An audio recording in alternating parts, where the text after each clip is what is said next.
Welcome to our special podcast series for the 16 Days of Activism Against Gender-Based Violence, running from November 25th to December 10th. With your host, Charmin Prince, and together, we'll shine a light on some of the urgent issues of gender-based violence. In this series, we'll delve into personal stories, legal insights, and share vital resources that empower individuals and communities to take action. Our goal is to raise awareness, ignite conversations, and advocate for change in our societies. Join us as we embark on this critical journey to stand against violence, uplift survivors, and promote a world free from fear and abuse. Let's get started. Welcome to the 16 Days of Activism Against Gender-Based Violence podcast series to raise awareness and even share the voices and the stories of survivors. I am your host, Charmin Prince, and today I have a special guest with me, and Dr. Hamdi Farah, who is the founder and CEO of Climate and Health Connect. She is a passionate advocate for youth and women's rights and a committed medical doctor. She's dedicated to advancing women's health, particularly addressing harmful traditional practices such as female genital mutilation, FGM. Through her leadership, Dr. Farah tackles the intersection of climate change and public health, empowering marginalized communities and fostering resilience. Help me welcome Dr. Farah to the Anything Gender podcast. Is there anything you would like to add to your bio? Thank you so much, Charmin Prince. And hello, everybody. I'm very happy to join, and you've really said everything. I don't have anything to add. Thank you so much. Thank you for being here. And Dr. Farah, what led you to become an advocate for women and girls? Thank you once again. As a young doctor who is from a marginalized group in northern part of Kenya, working in the aspect of service delivery, I've been interacting with in the hospital setups and also in the community setup. I've interacted with several ladies, women and girls who actually are survivors and actually been subjected to such gender-based violence. And as a young medical doctor at the front line, I am very soft person. And literally every time I used to feel the empathy, I used to feel them and sometimes even cry with them from the stories they're saying. And it actually made me have that dual focus where I can help in clinical aspect, evaluate, give back to the community in aspects of delivering clinical cares and also sending them to the right counseling centers. And also on the other hand, I decided now to become an activist and end this and actually get to the root cause so that we can combine end the gender-based violence globally. So that is actually... Thank you for that, and thank you for becoming an advocate and for participating in these 16 days of activism against gender-based violence in 2024. And I want us to go into the topic at hand about the impact of GBV on mental health. And based on your expertise in women's health, what do you believe is the most significant mental health challenge faced by survivors of GBV? All right. The most in the setup that I work, the biggest challenge right now as we speak is lack of shelters for these survivors. Yeah. Mm-hmm. So, for example, this gender-based violence happens at the households and at the level where they are supposed to be secure. Yeah. So once a lady faces some sort of violence at home, then she seeks shelter from the hospitals or from shelters that she is supposed to be secure. So, for example, the lady now comes to the outpatient, the hospital setups. Then for a service provider, medical doctor, then what you're supposed to do is tackle the clinical aspect. But our work is not supposed to stop there. We are supposed to make this survivor safe and secure and have that mental space where she can actually talk, she can express herself, she can actually see that what exactly is bothering her, for her to have enough sleep. Because, for example, some of the effects of this violence at home is lack of sleep, depressions, anxiety, and all this. Whenever you have a safe place to run to, then all that will come down. But again, these survivors, they don't have that safe space right now as we speak. There are not enough spaces, or let's say maybe shelter. And also, if they are there, then even the community members they're not aware of it. So on our end, as activists, as youth on the ground who are literally working hand on hand with the community, our work right now is creating awareness on, especially these 16 days. What we are doing is going to the grassroots levels, telling people that, okay, even if you're suffering, even if you're supposed to talk, there are some shelters you're supposed to run to. And for example, right now in the Northeastern, we don't have shelter. There is no even single shelter in the Northeastern part of Kenya. So for example, in such scenarios now, we give them the toll-free call numbers to call for online counseling, or online actually to reach to us, at least so that they can express and they can even talk, because these violences are happening at the place they are supposed to be secure. Thank you so much.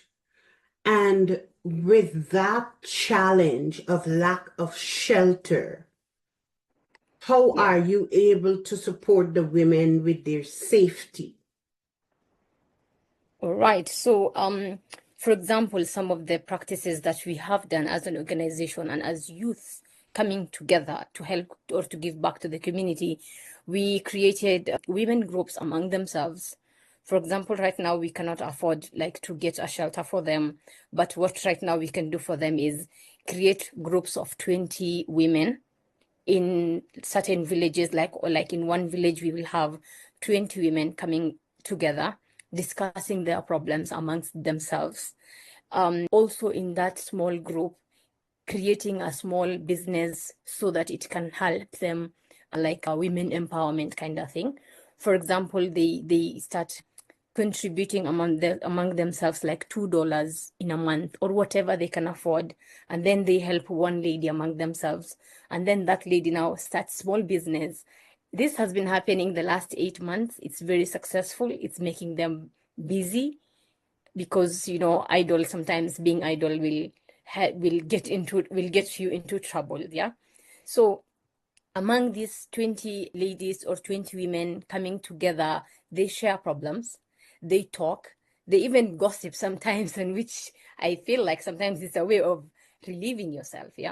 So that we realized we were supposed to assess 6 months, so that by annual. Then this is the 8 months, and the last 8 months it has been successful. It really helped them, not solving the gender-based violence on the ground, but at least making them talk among themselves. Those are the small things we could do as a youth on the ground to start with, rather than maybe right now, because we are definitely heading and advocating for these ladies and the survivors to have a shelter in the long run. But right now, that's what we could do, and it's really giving back to the community right now, and we are having very positive feedback from them right now. Okay. Correct me, please, but I think I heard you have created a peer support group for women, for those communities that lack shelter. Correct. So there is the peer support group, and they created like a susu, a a funding system among them for financial freedom and empowerment. Yes, that's very correct. Okay. Thank you for sharing that. Well, And for this very group who lack shelter, because those that are in the shelter, I'm sure there's support for their mental health treatment. But those that are in the community where there is no shelter, how are their mental health needs met? well, as I told you, like young activists on the ground, we are literally in the villages, in the grassroots level where like no, it's called no reach areas because of infrastructure and all that. So we go to that areas, enlighten them on the toll-free calls. If you have any problems, you cannot reach to the shelters, or maybe there are no shelters. These are the numbers for free you can call. You can actually get online counseling. It's ladies or whoever you're comfortable with, you can talk to. Depending on the gender you really want to talk to, you will call this number and talk to and air out your problems, and we will help you. And in these 8 months I was talking about, we have been doing some research, and definitely there's a high level of anxiety and depression in this community because of that.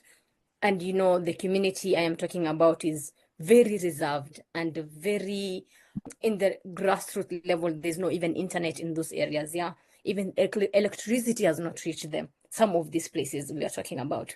So in these areas right now where all these limitations are happening, we usually tell them to, in our website we have that link of you can click and assess yourself, but only for those people who can read and write. But the community we are dealing with is reserved community majority who cannot even read and write. And the only way we can talk to them is through radio stations, where we can talk in the radio station. Every Friday evening, we have that conversations. People call from the villages to talk to you in that radio stations and air out their problems anonymously, some of them.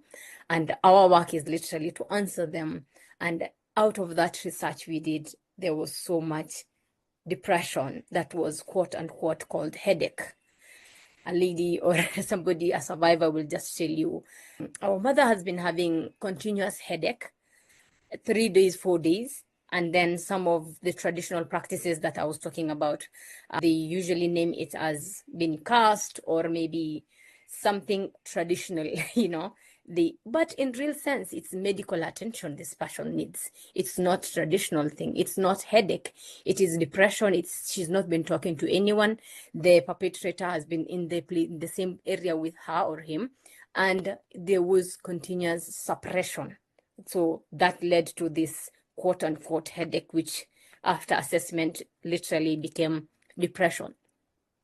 Thank you so much for answering my question, and you also answered my follow-up question that if they're not literate enough, how are they receiving services? And in the rural areas where there is no internet, even no telephone, how are those survivors or victims' needs met? And I think you touch on that a little, but I'm curious about your research where you say there is high level of anxiety and depression. What screening tools are you using in your research? Okay, so yes, for the first question, where these people who literally cannot read and write and they really need help, we educate them through the radio stations using the local languages. On the other hand, the research we are doing, even still continuing right now, we are using questionnaire tools, using Kobo Toolbox and questionnaires, and using our volunteers and people who are working with on the ground, where they go house to house. Or also we have also our questionnaires in the hospitals and also in the police stations where these victims will come and report these cases. Some of them, very few report apparently, because of the reserved traditional way the community has been handling their own things. So what we do is we take these questionnaires, very simple questions, where our own volunteers who we trained are the ones who are carrying out these questionnaires, because this is a very sensitive topic and this is a very sensitive, we have to handle it. So you have to train the volunteer again for them to literally handle such a case. So yes, we are having questionnaire tools where right now we are so, like, it's not like we really wanted to know the cause root of this gender-based violence in this area and how we can solve. So for now, these are the questionnaires we are using after the answer, and then based on medical and the counselors and also psychiatrists we have a whole group called Ubongo Club. This club is psychiatrists and also students and volunteers specifically for counseling and mental health. So we are partnered with them and we are handling all this together as a whole group, where we came up with the questions ourselves. We trained the volunteers, and any way they are handling is exactly the system we created for them. And it's really helping us to date. Thank you so much for that, because what I heard, you have wraparound services. The intervention that you're offering, it's not just the medical aspect, but you have what did you call that group? The Ubongo Club. It's a whole club. Yes, Ubongo it's Swahili. It's Swahili, and what does it mean? Ubongo means brains club. Okay, so you have the brain club. So there is a wraparound service for the survivors, and I want us to highlight that there is health, there is mental health, there is financial literacy, and there is social support. So you are offering victims and survivors in Kenya wraparound services. Correct. Which is one of the best intervention for trauma. So I want to commend you and your team for developing such an effective system, because I've seen the impact of peer support. I have seen the impact of wraparound service in substance abuse cases. And so I know that wraparound service would be essential and effective for trauma survivors and victims of gender-based violence. And I want to thank you for sharing that much. I have a lot of questions. Thank you so much. You're welcome. But because of our time restraint, is there anything else you want the world to know about the services that you are offering gender-based violence victims and survivors in Kenya? Well, yes. Everybody right now, the whole globe is talking about how climate has really changed, how climate is affecting everything. And yes, climate it impacted every single thing, specifically the mental health. I am very passionate about mental health. Why? Because the areas we are working at, it's a community that keeps pastoralist. There was this drought that came, and 90% of the kettles, the camels, the goats has been the livestock has gone completely. And these communities have been solely depending only on the pastoralist life and keeping kettles and all the animal keeping. And now that they have lost that, now it has increased the tension and stress among the communities. And right now, in African tradition, you know how men are supposed to be the lead of the house, they're supposed to be the breadwinners. And now that these men in these communities right now are not having that because of the drought, the effect of drought, and because of that, now it has increased the gender-based violence among these households where we work right now. And when the whole world where you always hear stories on this effect on gender-based violence happening, this place. But when you come on the ground, right, and you see by yourself that these effects are real on the ground, and it's happening specifically in places with no phone calls, with no network, no internet. It's really touching, and it's actually happening this, and the world is not even aware of it. That's the worst part of it. You see, the world is not aware because TV is not captioning this. The news is not getting this information. And once in a while, yes, it's been captured, but there is real effects on the grassroots levels, on these areas where are hard to reach. Yeah. And currently, 34% of women aged 15 years to 49 are experiencing physical violence, and 13% are now facing sexual violence, according to the Kenya Demographic and Health Survey Report 2022. So is this real? Yes, it's very real. Do we need to act? Yes, we need to act right now. And we really need to create more awareness, and we really need to literally educate. The funny part is sometimes, we go to places, forums, we talk about in barazas. Barazas is like the groups, we go and talk about the effects of gender-based violence, and sometimes the hard to reach places, they do not even understand what gender-based violence is, because they think it's part of life. They think the man is supposed to hit you for you to deliver. It's like a normal to them. And they have been used, like they have been suffering from this all along from young age. So unless it's now our work, myself and you and all the actors right now, to literally educate these women and tell them that this is something we can avoid.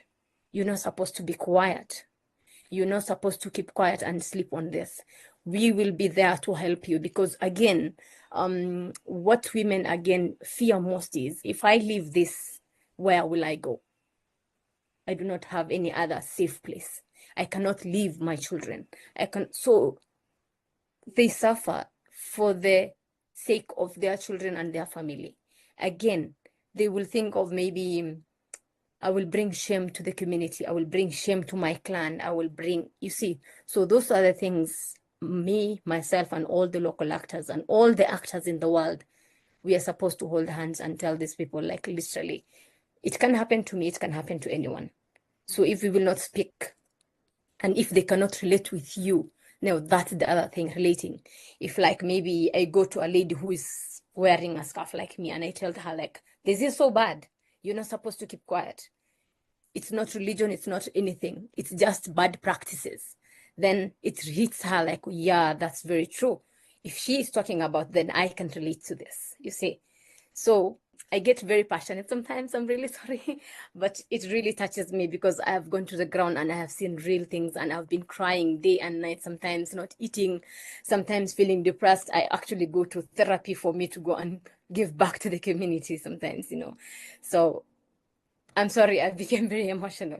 That's okay. And thank you for your passion. Thank you for your time. Thank you for what you're doing. Thank you for your investment. In 30 seconds, you can tell us, how can we support you in what you're doing?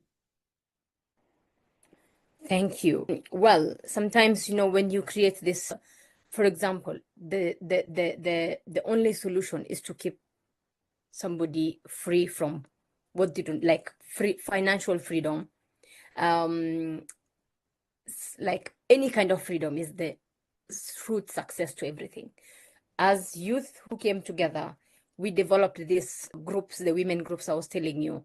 So maybe if we could literally start some small startups for these groups, so that they can get financial freedom for themselves, and also get shelters. Like, for example, the whole of Northeastern, I said there's no shelter. If we can have a shelter that is well equipped, all rounded, that can cater for medical, that can cater for counseling, that can cater for whatever support this group of survivors that they will need. And after they have gone through that system, then they can be free and start their own journey. For example, get a business, get work, get employment, and start afresh, because it's never late to start.